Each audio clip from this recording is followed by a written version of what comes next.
Saudara, kalau ketika kita berbicara tentang serupa dengan gambar Kristus, bahwa manusia, kalau kita belajar di dalam kitab Kejadian, bahwa manusia diciptakan oleh Allah menurut gambar dan rupa Allah. Artinya bahwa manusia ini adalah spesial di mata Tuhan. Dan oleh karena dosa, maka gambar rupa Allah itu yang telah Tuhan berikan kepada kita, tujuan daripada penciptaan manusia itu rusak. Nah, inilah di dalam proses perjalanan waktu sejarah menunjukkan di mana proses untuk pemulihan gambar dan rupa Allah itu selalu jatuh dan bangun, jatuh dan bangun, dan tidak pernah dapat menemukan gambar dan rupa Allah pada pribadi kita di sungguh-sungguh apa yang menjadi harapan Tuhan. Selalu gagal dan selalu tidak bisa. Walaupun bangsa Israel melakukan korban semua ketaatan, melakukan hukum Taurat, tetapi tidak pernah dapat menemukan satu tujuan itu tercapai. Sampai pada akhirnya Tuhan Yesus datang ke surga, datang dari surga ke dunia ini untuk apa? Melanjutkan tentang karya untuk pemulihan gambar dan rupa Allah yang sudah Tuhan ciptakan kepada kita semua. Dan saudara, hanya lewat pengorbanan Tuhan Yesuslah di kayu salib, maka kita gambar dan rupa Allah boleh dipulihkan, sehingga kita beroleh keselamatan. Tetapi ada satu hal yang membuat kita kadang-kadang lupa akan tujuan hidup kita di dunia ini apa. Seringkali kita berpikir bahwa kita ini di dunia ini, apa kamu tujuan hidupmu? Apa tujuan kamu ke gereja? Apa yang kamu cari ketika kamu bersekutu, beribadah dan menerima Tuhan Yesus? Selalu kita akan berpikir bahwa apa yang kita inginkan, apa yang menjadi tujuan kita adalah keselamatan. Betul? Kita menerima Tuhan Yesus itu ada tujuannya adalah supaya kita diselamatkan. Memang kalau kita berbicara tentang keselamatan itu adalah ketika kita menerima Tuhan Yesus, kita menerima anugerah keselamatan. Tetapi tujuan akhir kita bukan keselamatan itu. Karena keselamatan itu sudah kita peroleh ketika kita menerima Tuhan Yesus. Tetapi tujuan utama kita di dalam pelayanan, di dalam pengiringan kepada Tuhan adalah keserupaan dengan gambar Allah. Karena Allah ingin memulihkan gambar dan rupa Allah yang ada dalam diri kita ini dipulihkan sampai pada akhir hidup kita, sampai pada akhir zaman dan sampai kita ini dipanggil Tuhan. Mungkin kita tidak sampai pada akhir zaman atau kiamat besar, tetapi kita akan sampai pada waktunya kita akan menjadi panggilan Tuhan, jadi kiamat kecil kita akan dipanggil Tuhan. Nah, pertanyaan utama bagi kita adalah apakah keserupaan kita dengan gambar Allah itu sudah pulih belum ketika Tuhan panggil kita? Nah, itu yang harus kita pikirkan, kita renungkan, dan kita inilah yang perlu kita perjuangkan, yaitu pemulihan keserupaan kita dengan gambar Allah. Dan ini adalah proses waktu. Kalau kita buka dalam Roma pasal 8 ayat 29 sampai 30 dikatakan demikian. Roma 8 ayat 29 sampai 30. Sebab semua orang yang dipilihnya dari semula, mereka juga ditentukannya dari semula untuk menjadi serupa dengan gambaran anaknya, supaya ia, anaknya itu, menjadi yang sulung di antara banyak saudara. Dan mereka yang ditentukannya dari semula, mereka itu juga dipanggilnya.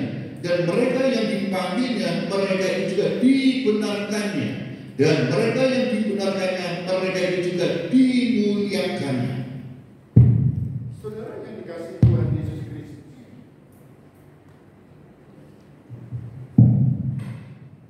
jadi panggilan kita, tujuan kita adalah apa? Keserupaan. Dan ketika kita ingin menjadi serupa dengan Tuhan, dengan gambar Allah itu, anaknya itu, maka ada yang perlu kita perjuangkan hari demi hari. Dan ini yang diotak-atik di dalam ajaran-ajaran di sekitar kita. Ada yang mengatakan bahwa predestinasi untuk keselamatan itu adalah Tuhan sudah menentukan keselamatan untuk kita semua. Sehingga banyak dampak dari ajaran ini, banyak orang yang menyalahgunakan anugerah. Keselamatan itu adalah anugerah. Tetapi banyak orang Kristen, ada berbicara orang Kristen, justru karena punya ajaran tentang anugerah ini, maka terlalu ekstrim. Jadi yang disebut hyper grace atau apa? anugerah yang berlebih. Yaitu mereka sekali selamat, tetap selamat. Walaupun mereka berbuat salah dan salah terus, maka Tuhan tidak melihat kesalahan itu. Tetapi keselamatan itu, anugerah Tuhan itulah yang menyelamatkan kita. Bahkan ada yang mengatakan yang berbeda ajaran ini adalah kenapa? Aku berbuat salah sebesar apapun kesalahanku, aku minta ampun sama Tuhan, Tuhan ampuni. Betul, Tuhan itu maha ampun, maha pengampun bagi kita. Ketika kita mohon kepada Tuhan, pengampunan kepada Tuhan, Tuhan akan memberikan pengampunan atas dosa-dosa kita, kesalahan-kesalahan kita. Tetapi ketika kita lakukan terus-menerus, karena kita berpandangan anugerah Tuhan itulah yang akan memberikan kita kelayakan dan pengampunan dari Tuhan, justru membuat kita hidup tidak pernah menjadi serupa dengan Kristus. Karena selalu gagal dan gagal. Hanya berpikir yang penting aku ketika aku berbuat salah, kan manusiawi, aku minta ampun Tuhan, Tuhan pasti ampuni. Tetapi saudara tidak pernah sampai kepada keserupaan. Karena keserupaan itu harus diperjuangkan terus-menerus. Keserupaan dengan gambar Allah harus diperjuangkan dalam proses kehidupan kita. Dan hari ini harus lebih baik dari hari kemarin. Kalau kita punya kesalahan hari ini dengan kesalahan apa? Itu ketika kita berdoa kepada Tuhan, tunjukkan kesalahan kita dan perlu kita perbaiki. Tidak ada manusia yang sempurna. Tidak ada manusia yang tidak pernah berbuat salah. Semua manusia ada batas kemampuannya. Semua manusia juga ada apa? Ada batas kekuatannya. Semua manusia juga ada batas di dalam hal cara berpikirnya. Semua ada kekurangan. Tetapi kita jangan sampai diibaratkan seperti keledai, di mana kita gagal masuk pada lubang yang sama kesalahan ini. Apakah kita akan disebut manusia yang lebih bodoh daripada keledai? Karena keledai pun jadi satu contoh. Jangan kita lihat keledai itu kesalahan yang dilakukan itu jatuh pada lubang yang sama. Ini perlu kita evaluasi, koreksi terus-menerus. Kita manusia berharga, beda dengan keledai. Maka kita harus jangan sampai kita salah memasuki kesalahan yang kedua di tempat yang sama. Manusia memang kadang-kadang kita lupa kita salah, tetapi jangan sampai kita harus mengevaluasi. Maka Tuhan selalu katakan kita untuk memberikan hikmat kepada kita untuk kita mempelajari semuanya. Manusia bukan robot yang selalu ditentukan kalau programnya error akan melakukan kesalahan yang sama. Kalau robot itu akan selalu melakukan perintahnya apa ya terus, tidak bisa berpikir dan tidak bisa melakukan perlawanan. Robot adalah demikian. Karena robot diciptakan untuk mengikuti tuannya yang membuat. Di dalam pabrik, industri pun semuanya digunakan robot untuk semuanya, maka hasilnya akan sama. Tetapi kita adalah manusia yang punya diberikan otak, hikmat. Maka kita gunakan otak atau hikmat itu dengan apa? Untuk kita mengevaluasi diri untuk lebih lagi dan lebih lagi. Kita memang Tuhan sudah memilih kita untuk diselamatkan. Tetapi itu yang harus kita perjuangkan terus-menerus hari demi hari. Sehingga hidup kita semakin berkenan kepada Tuhan. Sehingga kita bisa berkata, "Ku mau sepertimu Yesus, disempurnakan selalu." Jadi tujuan kita mengiring Tuhan, tujuan akhir bukan keselamatan itu, tetapi keserupaan. Karena keselamatan itu sudah kita peroleh. Beda dengan saudara-saudara kita yang lain yang di sana itu adalah mereka berjuang hari demi hari, mereka berjuang melakukan kegiatan apapun, perbuatan apapun untuk apa? Supaya aku diselamatkan. Tetapi kita sudah memperoleh anugerah Tuhan lewat korban Yesus di kayu salib. Sehingga kita tidak perlu memperjuangkan beroleh keselamatan itu, karena kita sudah peroleh. Tetapi yang kita perjuangkan adalah keserupaan dengan gambar Allah. Sehingga karakter Kristus itu muncul di dalam hidup kita. Karakter kita ini benar-benar sesuai dengan maunya Tuhan. Gambar dan rupa Allah yang ada dalam diri kita lewat penciptaan manusia, tujuan Tuhan menciptakan manusia itu sudah pulih dan itu kita tunjukkan ke seluruh dunia. Dan kita boleh menjadi partner Allah untuk karya keselamatan dunia ini. Karena kita bukan berjuang untuk peroleh keselamatan, tapi kita berjuang untuk serupa, untuk menjadi partner Allah dipakai Tuhan untuk apa? Karya keselamatan umat manusia. Jadi kita tidak memikirkan apa diri kita itu aku selamat kok, aku bagaimana? Enggak, kita sudah selamat. Tapi kita perlu berjuang terus menerus melakukan firman Tuhan terus menerus supaya kita diselamatkan. Nah, ibu bapak dan saudara yang dikasih Tuhan Yesus Kristus, sehingga tujuan Allah atas orang percaya adalah apa? Kalau kita lihat, kita dipanggil, dibenarkan, dimuliakan, dan tujuan akhirnya adalah apa? Menjadi serupa dengan gambar anaknya. Saudara, maka saudara jangan kaget, saudara jangan mengeluh, saudara jangan apa putus asa, atau ngomel-ngomel gondok ketika kita dibentuk oleh Tuhan. Bejana tanah liat, Pak Rasul Paulus menggunakan istilah bejana tanah liat yang dibentuk Tuhan itu sebagai penjinak. Dibentuk, dipukul, diambil yang kotor-kotor, yang rusak semuanya diambil semua. Tujuan apa? Supaya sesuai dengan maunya penjinak. Dan itu adalah gambar, dan sampai kita dibakar, bagus kita dibakar dan dihiasi itu karena apa? Maunya penjinak supaya kita indah di pandang orang. Ketika kita indah, hasil bencana kita indah disukai banyak orang, dan ketika disukai banyak orang, mereka menginginkan hidup kita, dan mereka akhirnya ingin memiliki ciptaan karya-karya dari penunjukan kita. Sadar tidak sadar kita sudah menjadi kesaksian untuk semua orang. Karya penunjukan Kristus ini seperti ini, dan ini akan menjadi suatu nilai yang mahal dan dicari oleh orang bangsa-bangsa yang lain untuk memiliki karya dari penunjukan yang luar biasa. Saudara, kadang kalau kita melihat pelelangan lukisan-lukisan, ini karya siapa? Kita nggak usah ngomong luar negeri.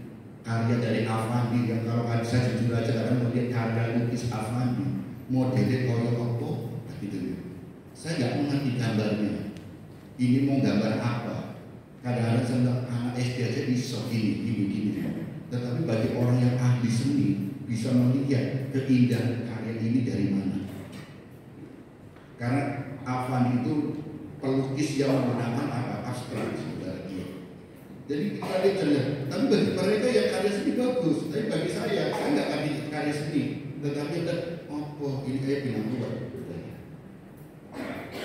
Tetapi orang yang mengerti siapa maestronya di dalam karya lukis itu, dia akan mengejar karya-karya daripada Afandi, saudara. Nilainya berapa? Nggak tahu. Sudah. Karena apa? Keindahan dari karya itu yang tidak ternilai. Keindahan dari karya itu yang tidak ternilai harganya. Apalagi kita adalah bukti daripada keindahan kita karya daripada maestronya. Dan kita itu mahal, maka kita ditebus dengan harga yang mahal, karena kita nilainya lebih daripada mahal daripada segalanya. Maka saudara, mari kita pertahankan nilai yang sudah ditebus itu, dan itu diperjuangkan untuk kita menjadi serupa dengan Dia.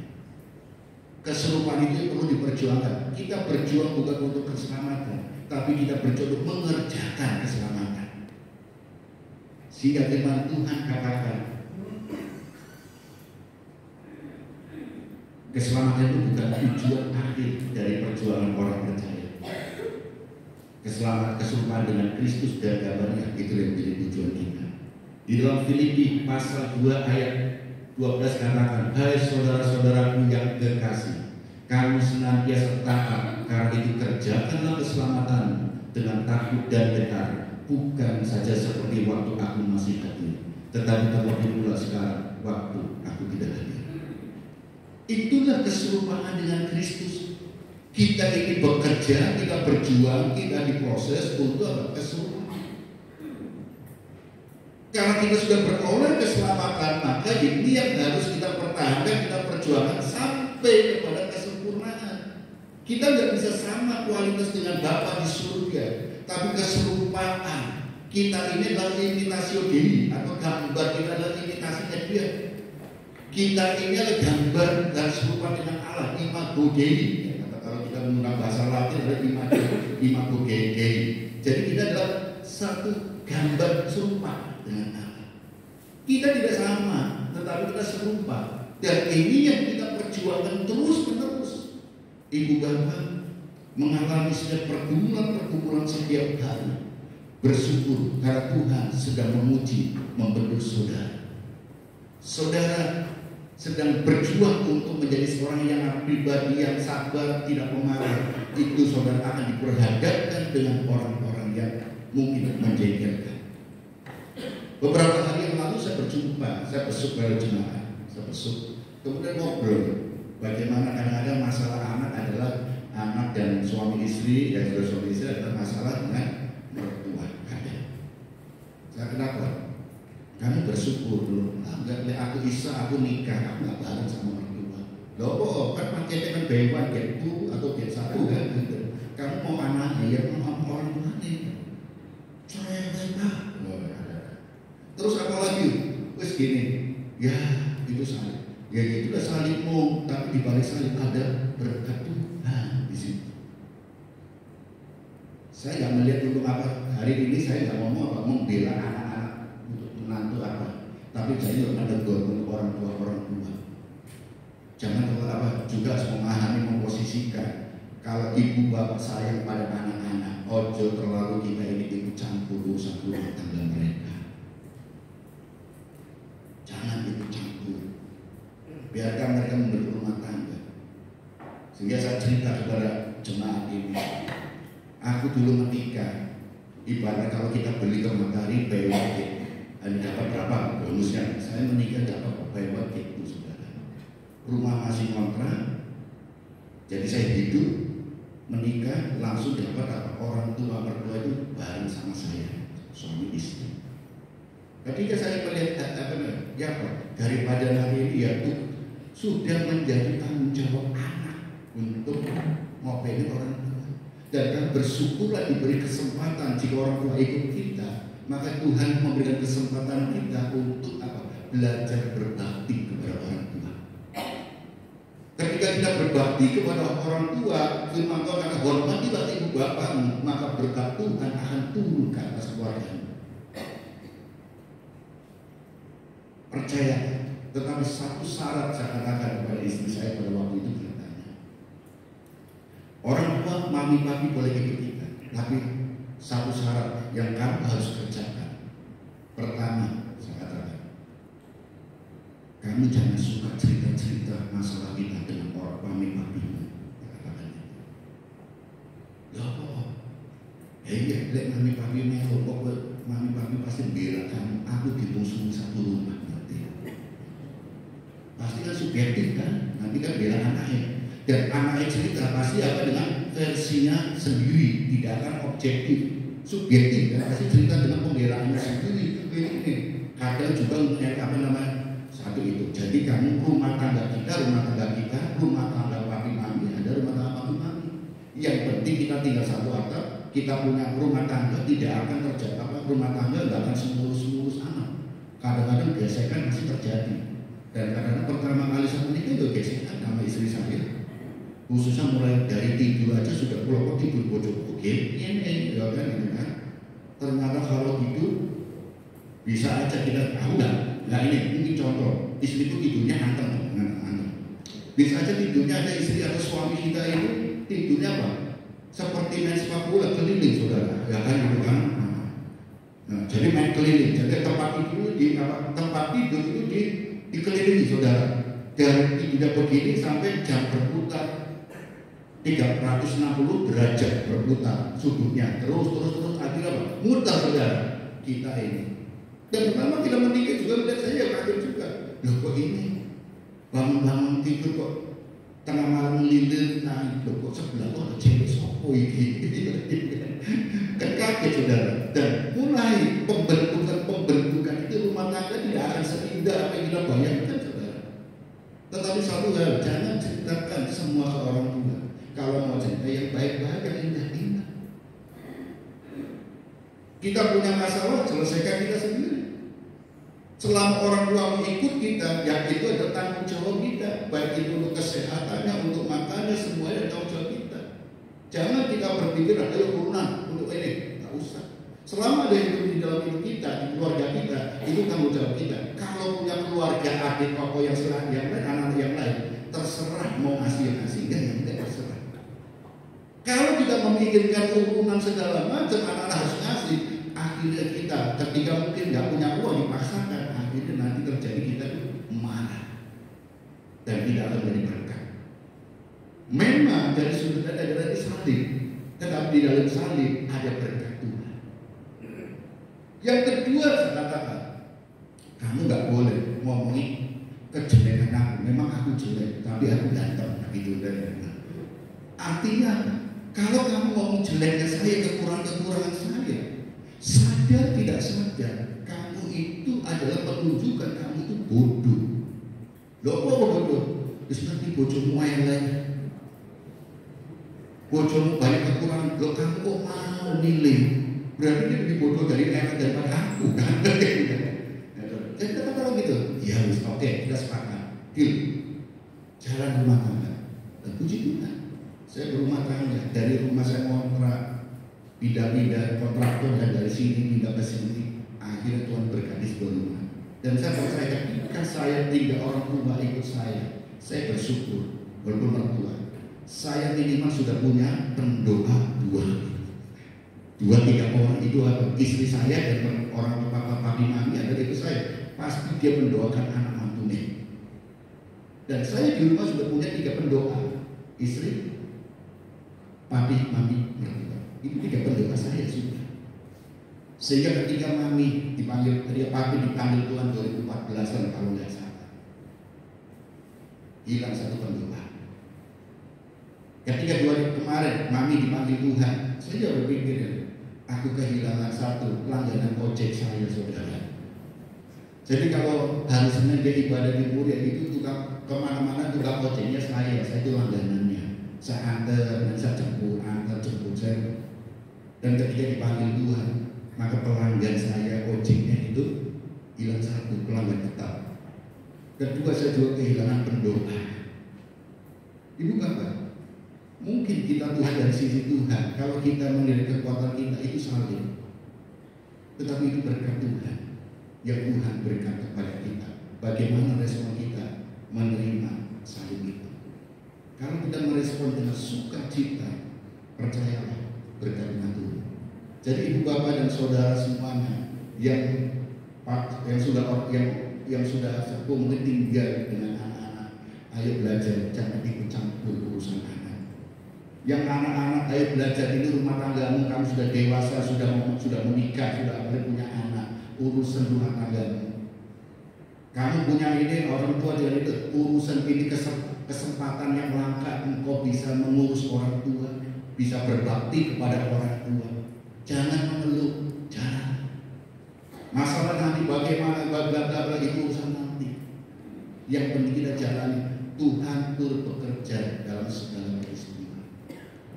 Jadi jangan kita merasakan kita ingin aku mampu enggak? Mampu. Karena semua Tuhan izinkan. Kalau seandainya orang tua tidak kepada kita, itu bukan karena kemauan kita. Tuhan sudah memberikan anugerah kepada kita.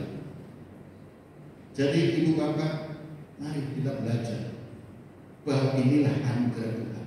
Kita ini harus bekerja untuk melakukan setiap keserupaan dengan gambar Kristus.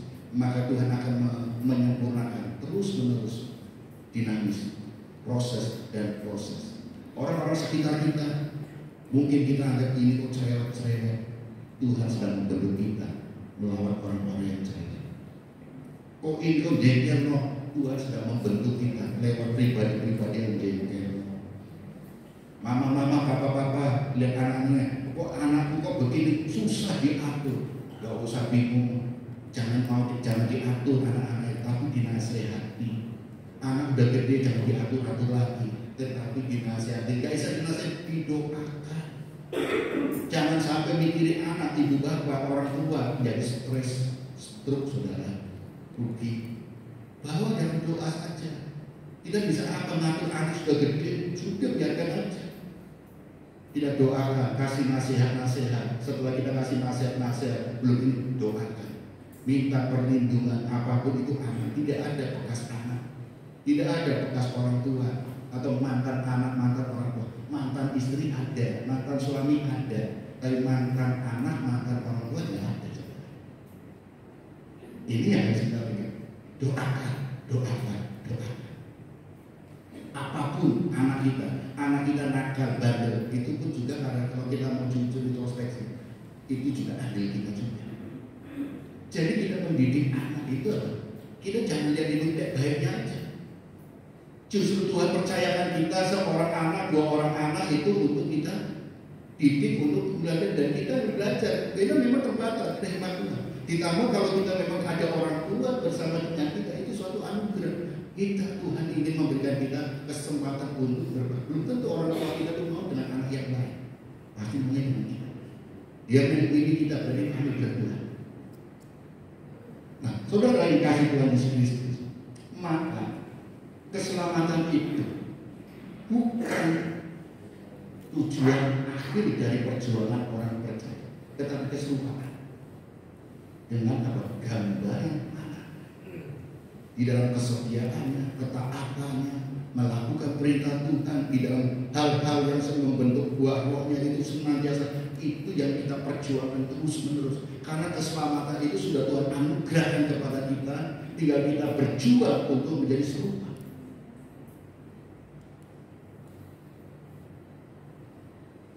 Yang pertama kita lihat, di dalam kita menjadi serupa dengan Kristus, maka yang perlu kita ingat adalah bahwa yang pertama adalah kita ini dipanggil Tuhan untuk menjadi miliknya, saudara.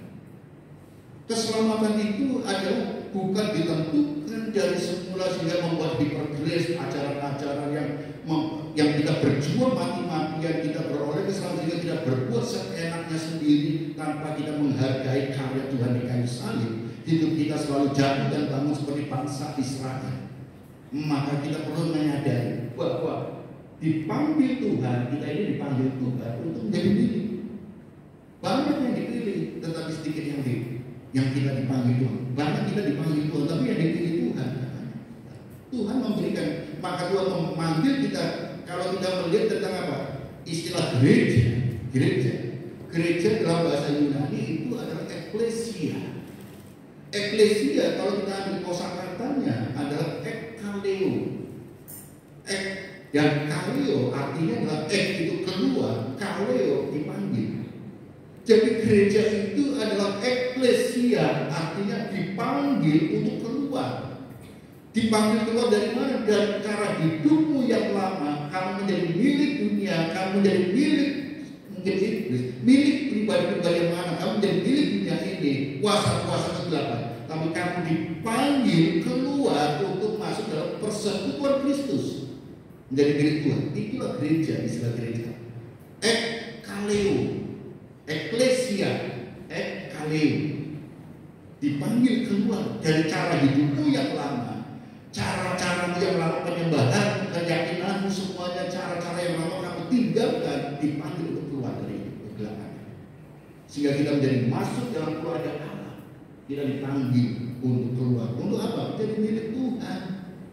Gereja adalah kumpulan orang-orang yang sudah menerima Tuhan Yesus. Kumpulan kita di sini. Maka firman Tuhan katakan di dalam Roma pasal 1 ayat 6 dan 7 dikatakan demikian. Kamu juga termasuk di antara mereka. Kamu yang telah dipanggil menjadi milik Kristus. Kepada kamu sekalian yang tinggal di Roma dan dikasih Allah, yang dipanggil dan dijadikan orang-orang kudus. Kasih karunia menyertai kamu dan damai dari Allah, Bapa kita dan dari Tuhan Yesus Kristus. Kita dipanggil Tuhan menjadi miliknya. Keluar dari cara hidup kita yang lama, keluar dari apa? Perkumpulan-perkumpulan yang lama, keluar dari persekutuan yang lama. Tidak dipanggil keluar. Oleh karena itu sesuatu yang tidak berkenan kepada Tuhan kita tinggalkan. Karena kita ada ciptaan yang baru, manusia yang baru, menggunakan standar hidup yang baru, menggunakan satu pemahaman paradigma yang baru, bukan yang lama. Oleh karena itu saudara, sesuatu yang tidak berkenan kepada Tuhan kita tinggalkan. Ketika saya besok jemaat ngobrol-ngobrol, ya kan, dengan orang tuanya, papanya, saya katakan anak-anak saya ini bandel-bandel. Oh, akhirnya, iya, kita ini nggak boleh tinggal meninggalkan apa namanya? Leluhur. Betul.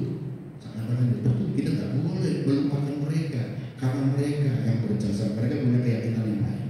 Sehingga saya katakan, ya seperti saya dulu, saya diajar orang tua sebagai papa saya bahwa Tuhan itu adalah, kamu bisa mau melihat Tuhan itu dari mana?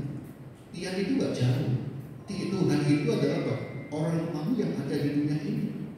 Kalau kamu menyembah Tuhan, maka sembahlah orang tuamu. Karena orang tua itu ada di dunia kamu lagi, di dunia ini kamu sampai sekarang hari ini ada, mungkin sukses itu karena orang tua. Iya, saya setuju, itu yang diajarkan papa saya. Kalau kamu ingin melihat Tuhan, lihatlah orang tua. Saya setuju. Tetapi firman Tuhan katakan adalah kita ini adalah menghormatilah ibu bapak. Leluhur kita harus kita hormati. Tetapi yang tidak boleh firman Tuhan katakan kita menyembah. Beda ya, kata menyembah dengan menghormati beda. Menyembah itu berarti menjadikan leluhur itu Tuhan kita sembah. Tetapi kalau kita menghormati adalah mereka adalah karena saya kagum, saya hormat, saya mengasihi, maka saya hormat pada dia. Saya bisa sukses sampai hari ini, saya masih hidup dan saya bisa ini semua adalah apa? Orang tua saya, leluhur saya, maka saya menghormati dia. Menghormati apa? Terserah caramu, menjaga nama baiknya, kamu jaga. Menghormati apa? Peninggalannya kamu hormati, kamu rawat. Mungkin kuburannya rawat. Karena ini ada pribadi yang telah berjasa untuk saya. Hari-hari tertentu, umpamanya pas ulang tahun kita rayakan, silakan, itu kita menghormati. Tetapi yang tidak boleh adalah menyembah. Beda, menghormati dengan menyembah beda. Kalau menyembah berarti kita apa? Menjadikan Tuhan. Tapi menghormati karena dia adalah pribadi yang sangat-sangat berjasa atas hidup kita.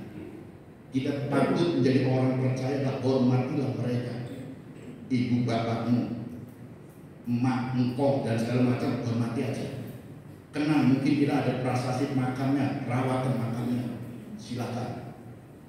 Tetapi menyembah itu hanya Tuhanlah, only one yang harus kita sembah. Dia adalah segala-galanya, tidak boleh ada ilah lain dalam hidup kita. Menyembah dengan menghormati itu berbeda. Kita sebagai orang percaya, hormatilah mereka.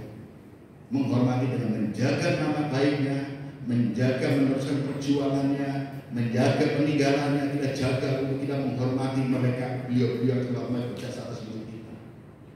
Tetapi yang kita sembah hanya satu, Tuhan Yesus Kristus. Hanya satu. Jadi kita bisa membedakan ya antara menyembah dan menghormati. Kita ini menjadi dipanggil untuk jadi dan akan jadikan satu saksi. Dari berdosa, ditebus, dikuduskan sehingga menjadi miliknya. Dipanggil keluar. Itulah kasih Tuhan. Kenapa Tuhan Yesus datang ke dunia ini? Bukan teriak-teriak, tetapi dia bersama-sama dengan Allah untuk memanggil kita keluar dari cara hidup kita yang lama.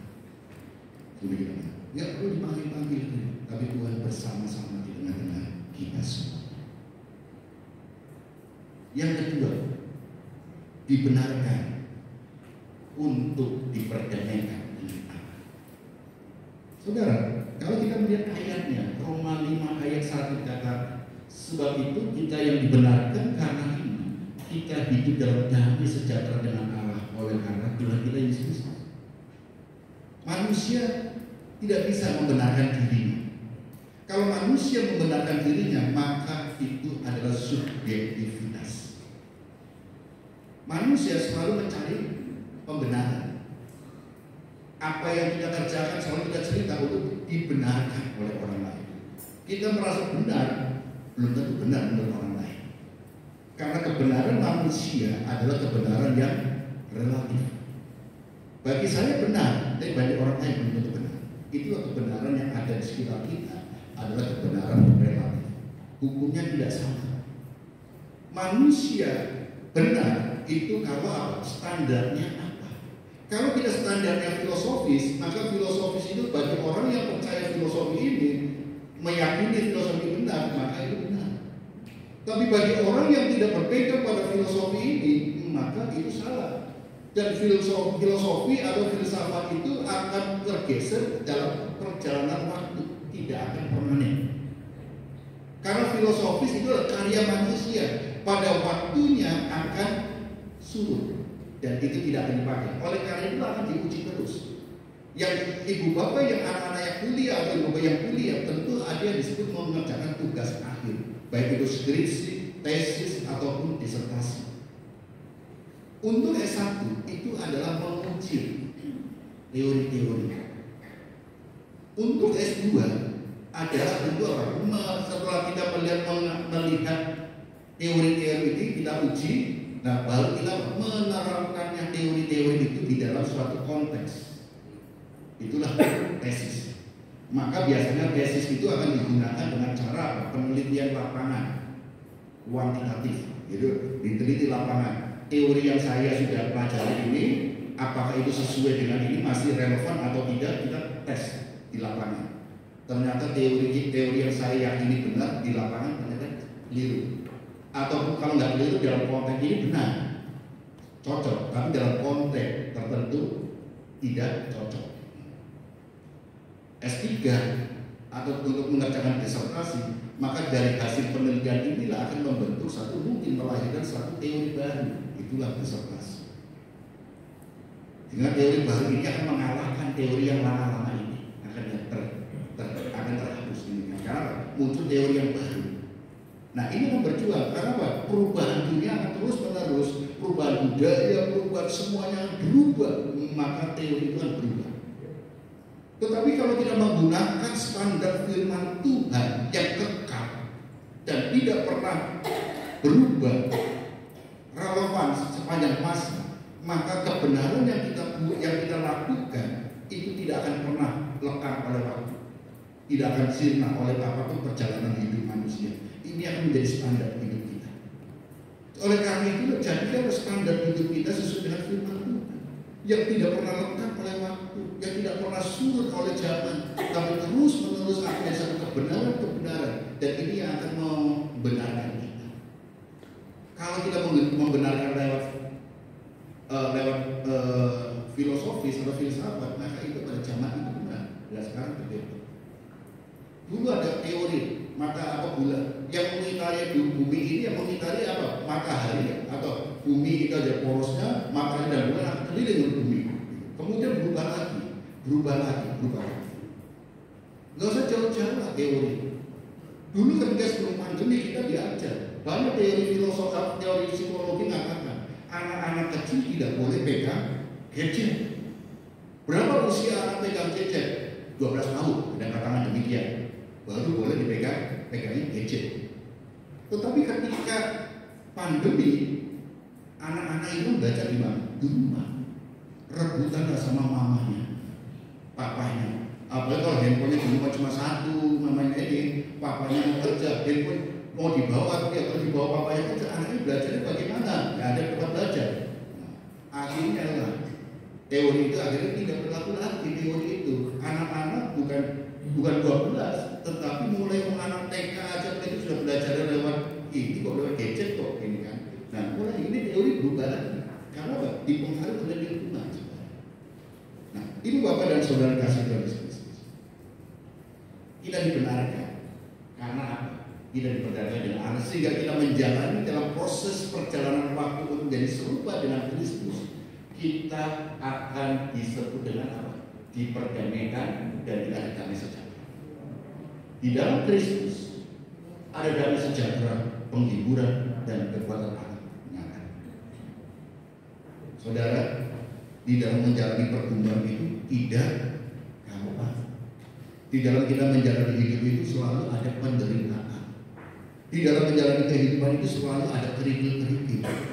Tetapi ibu bapak nggak usah takut karena Tuhan yang sudah memperdamaikan kita dengan ada damai sejahtera ketika kita berjuang untuk menjadi serupa dengan Kristus. Ada perjuangan, ada damai sejahtera. Maka firman Tuhan dalam Matius katakan, berbahagialah orang yang berduka cita karena mereka akan dihiburkan. Karena kenapa Tuhan berbagi kita berduka cita? Karena kita berduka cita untuk memperjuangkan keserupaan dengan Kristus. Tuhan akan memberikan penghiburan untuk kita. Tetapi kalau kita berjuang berduka cita karena ulah kita sendiri, penghiburan kita tidak akan Tuhan dapatkan. Tapi ketika kita berjuang untuk menjadi serupa, ada masalah kita akan jalani, kita hanya berserah pada Tuhan, berserah kepada Tuhan, ada damai sejahtera. Tapi kalau saudara punya masalah, punya beban hidup, saudara mencari penghiburannya kemana? Ke nonton bioskop, nonton apa segala macam, nggak ada penghiburan Tuhan. Pulang dari nonton akan muncul masalah baru lagi.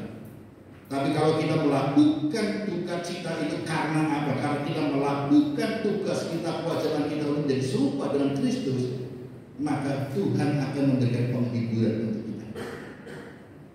Walaupun ibu bapak secara fisik sakit, walaupun secara hati itu mangkel, walaupun segala macam membuat hati kita menjadi tidak senang, tetapi ketika Tuhan, apa kok bisa terjadi? Tuhan akan memberikan penghiburan demi penghiburan. Firman Tuhan akan menjadi rema untuk ibu bapak dan saudara. Percayalah. Karena kita hidup itu menjadi serupa dengan Kristus. Untuk menjadi serupa itu bukan kita berjuang sendiri, tetapi ada penyertaan Tuhan. Karena Tuhan itu penjunan kita. Tuhan akan membentuk kita dan ini tidak akan puas. Kerikil karena ini jadi kerikilnya, jadi kotoran yang akan merusak dari hasil karya ini diubah, diambil lagi. Jadi bukan karena usaha kita, tapi karena Tuhan melihat ini akan mengganggu hasil karyanya dibuat. Kalau saudara punya ditunjukkan masalah dalam hidup saudara, ada masalah, bersyukur Tuhan tunjukkan itu pada saudara. Kalau Tuhan menginginkan saudara menjadi sempurna, menjadi karya yang mahal. Dan dalam ketika kesakitan kita ada penghiburan dan sejahtera dari Allah kita semua. Amin. Jangan mundur, tetap maju. Yang ketiga kali kita dimungkinkan ketika kita berjuang untuk menjadi serupa dengan Kristus. Saudara, jangan kita ini merasa tidak ada apa-apa. Ada kemuliaan, ada mahkota yang diberikan. Di dalam 1 Petrus dikatakan ayat 1 Petrus 1 ayat 6 dan 7. Bergembiralah akan hal itu, sekalipun sekarang ini kamu seketika harus berduka cita oleh berbagai pencobaan. Maksud semuanya itu ialah untuk membuktikan kemurnian imanmu yang jauh lebih tinggi nilainya daripada emas yang fana yang diuji kemurniannya dengan api, sehingga kamu memperoleh puji-pujian dan kemuliaan dan kehormatan pada hari Yesus Kristus menyatakan dirinya. Ada mahkota yang Tuhan katakan untuk kita berikan. Itu adalah mahkota kita. Tetapi saudara juga ketika saudara berjuang untuk mempertahankan nama Kristus, untuk jadi keserupaan dan gambar anaknya, saudara akan dipuji. Walaupun saat ini saudara belum dipuji, nanti dalam perjuangan akhir akan dipuji. Saudara lihat pahlawan-pahlawan iman. Kalau kita lihat tokoh-tokoh Alkitab, siapa yang tidak mengenal Yohanes? Rasul Yohanes. Siapa yang tidak mengenal Petrus? Siapa yang tidak mengenal Paulus? Ketika siapa yang tidak mengenal Yesus? Ketika Yesus pelayanan, orang-orang mencaci maki Yesus sampai terbunuh Yesus.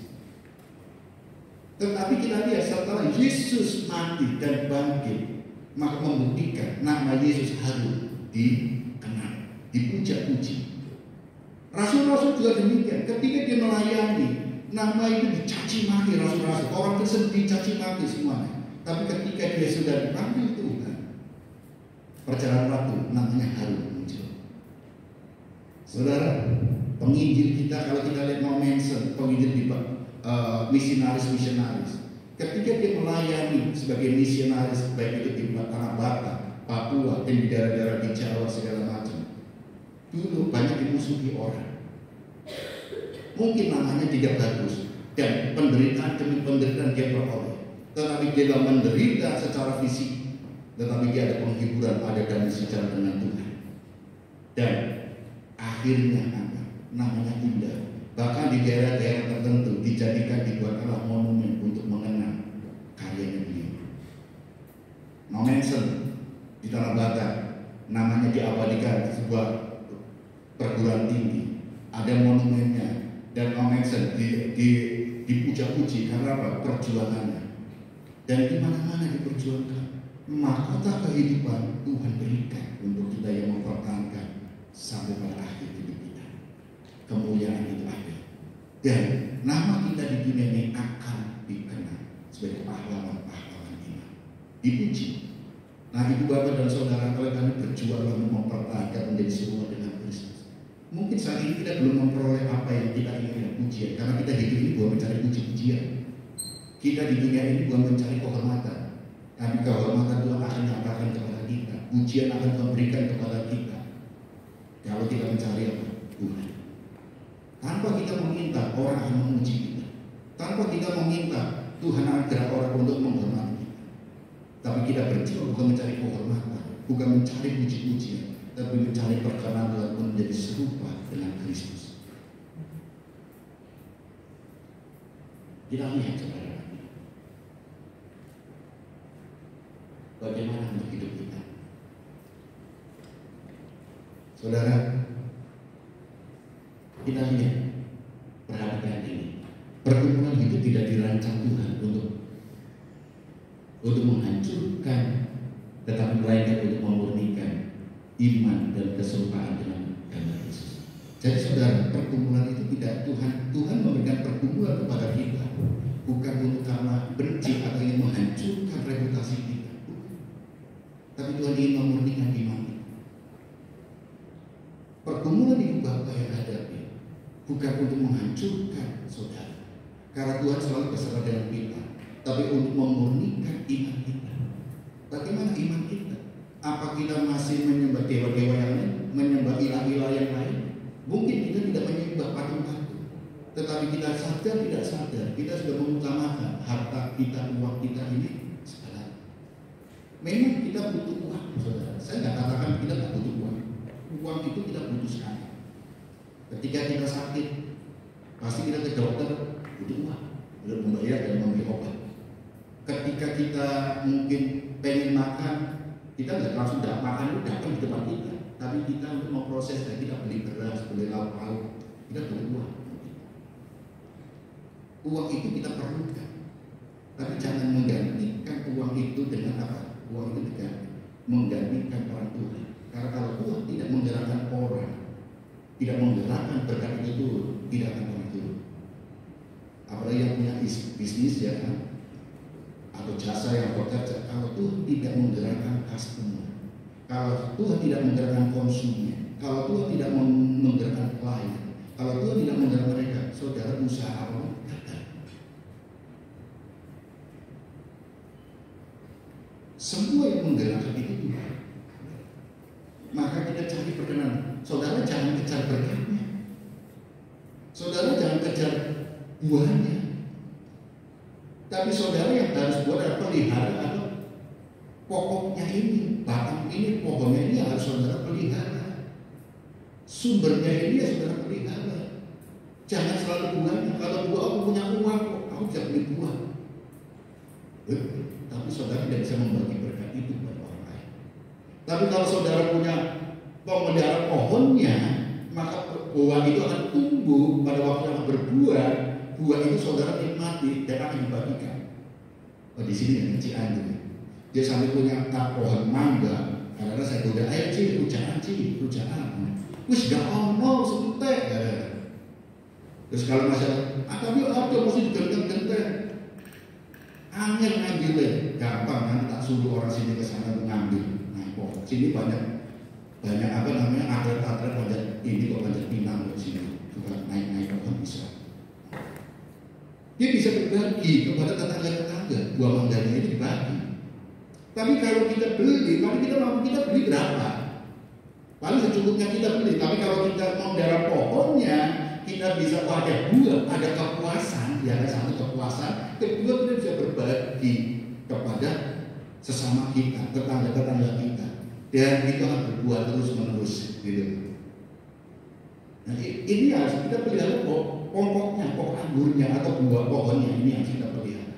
Saudara, di dalam pengingat kita pada jangan selalu kita bertanya, aku dapat apa Tuhan? Jangan.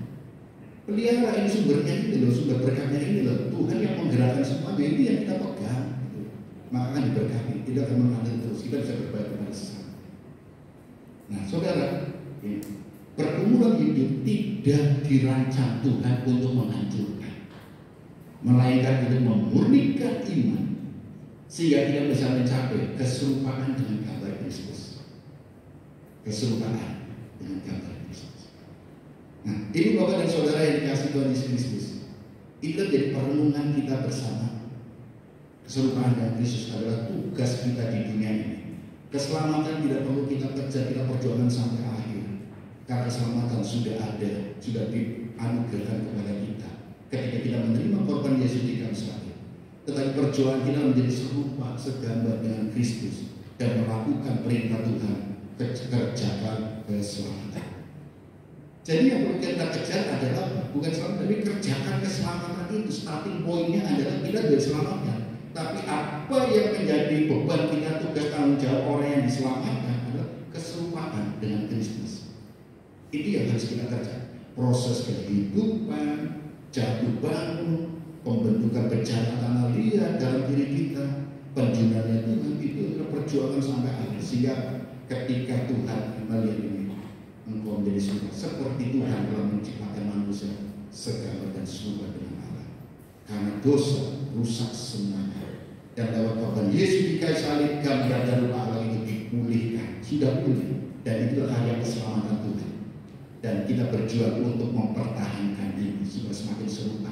Manusia ada keterbatasan, manusia bisa melakukan kesalahan, dan itu yang adalah kita lakukan supaya menjadi lebih serupa dengan Tuhan seperti menjadi standar Tuhan, disempurnakan selalu.